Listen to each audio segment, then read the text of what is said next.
سے پہلی بات یہ تحویل کہ مسلمان اس سال عمرہ نہیں کریں گے، واپس جائیں گے۔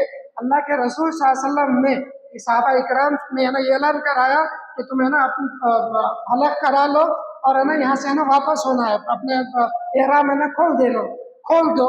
لیکن صحابہ اکرام کے لیے یہ بڑی پریشانی کی بات تھی۔ انہوں نے جاہلیت کے زمانے میں جبکہ کوئی بھی وہ ایک معاہدہ کرتے، خصوصاً احرام باندھتے، تو ایسا واپس نہیں جاتے تھے۔ اسلام لانے کے بعد یہ معاملہ ان کے لیے انتہائی تکلیف دہ تھا۔ اللہ کے رسول صلی اللہ علیہ وسلم پریشان تھے کہ میری بات نہیں مان رہے ہیں۔ اپنی اہلیہ ام المومنین حضرت ام سلمہ رضی اللہ تعالیٰ عنہ کے پاس آئے، آ کر اللہ کے رسول نے اس پریشانی کا ذکر کیا۔ حضرت ام سلمہ رضی اللہ تعالیٰ عنہ نے مشورہ دیا، اللہ کے رسول آپ خود پہلے حلق کرا لیجئے، احرام کھول دیجئے، سارے مسئلے حل ہو جائیں گے۔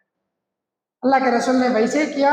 آپ کا دیکھ کر سارے صحابہ یہ اللہ کے رسول کے طریقے پر عمل کرنے لگے، معاملہ ختم ہوا۔ اگر اللہ کے رسول صلی اللہ علیہ وسلم وہاں یہ سوچتے میں ایک عورت سے مشورہ کیسے کروں، اتنے بڑے بڑے صحابہ ہیں، ان کی موجودگی میں کیسے کروں، کدھر کروں، تو کیا مسئلہ حل ہوتا؟ نہیں ہوتا۔ تو اسی لیے مشورے کا یہ ماحول ہماری مساجد میں بھی ہو، سب سے ہم سنیں، سب کی رائے لیں۔ بعض اوقات ذہین افراد سامنے آتے ہیں، کام کرنے والے افراد ہمیں اس سے جڑتے ہیں، کام کرنے والے افراد آگے آتے ہیں، ان کی ہمت بنتی ہے، ان کا حوصلہ بڑھتا ہے۔ یہ ساری چیزیں نہ بھی ہو تو یہ گیان ہر جگہ ایسی ہوتی ہے جو نگیٹو سوچنے والی ہوتی ہے، جو نگیٹو سوچنے والے ہر معاملے میں، اور وہ لوگ اپنا الگ گروپ بنا لیتے ہیں، پھر وہیں سے اختلافات شروع ہوتے ہیں۔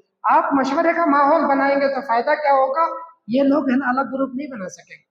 مساجد میں فتنے اور فساد، لڑائی اور جھگڑا، اختلافات کا مزاج خود ہمیشہ کے لیے ہے نا ختم ہو جائے گا۔ اور یہی مزاج ہماری تحریکوں میں بھی ہونا ہے، ہماری تنظیموں میں بھی ہونا ہے، اور ہمارے اندر جو ماحول بننا ہے وہ ماحول یہ ہے کہ بھائی ہم ہے نا سب مل کر ہے نا کام کریں، کوئی بھی معاملہ مشورہ کریں۔ پروگرام ہے، پروگرام کے حوالے سے کیا کیا کام ہے، کیا کیا ذمہ داریاں ہیں، اور ذمہ داریاں تقسیم ہوں۔ ہر آدمی ذمہ داریوں کو ہے نا تقسیم کر لے۔ اگر تقسیم کر لے، کام ہے نا تقسیم ہو جائے، سب کو خوشی ہوگی کہ بھائی میں انوالو ہوں، میں اس کام میں انوالو ہوں، میں بھی ہے نا، یہ بھی میرا بھی معاملہ، میں بھی یہ کام ہے نا میں کر رہا ہوں۔ تو یہ جو سب کو جو ساتھ لینے کا معاملہ ہوگا، یہ خود کئی مسائل کے لیے حل ہوگا۔ بھائی کئی مسائل پیدا ہونے سے پہلے ہی ان مسائل کا ہے نا یہ حل ہوگا۔ اللہ کے رسول صلی اللہ علیہ وسلم کتنے مصروف رہا کرتے تھے، کتنی ذمہ داریاں رہا کرتی تھیں، لیکن اس کے باوجود اللہ کے رسول صلی اللہ علیہ وسلم کا معاملہ یہ ہوتا ہے، آپ کی سیرت سے معلوم ہوتا ہے کہ اللہ کے رسول ایسے ہی شریک ہوتے تھے کاموں کے درمیان۔ معین الدین ندوی رحمۃ اللہ علیہ، ان کی ایک کتاب ہے رسول رحمت، اس میں سیرت کے حوالے سے ایک واقعہ نقل ہوا ہے کہ اللہ کے رسول صلی اللہ علیہ وسلم ایک جنگ میں تھے، ایک جگہ پڑاؤ ڈالا گیا، صحابہ اکرام تھکے ہوئے تھے، بھوکے پیاسے تھے۔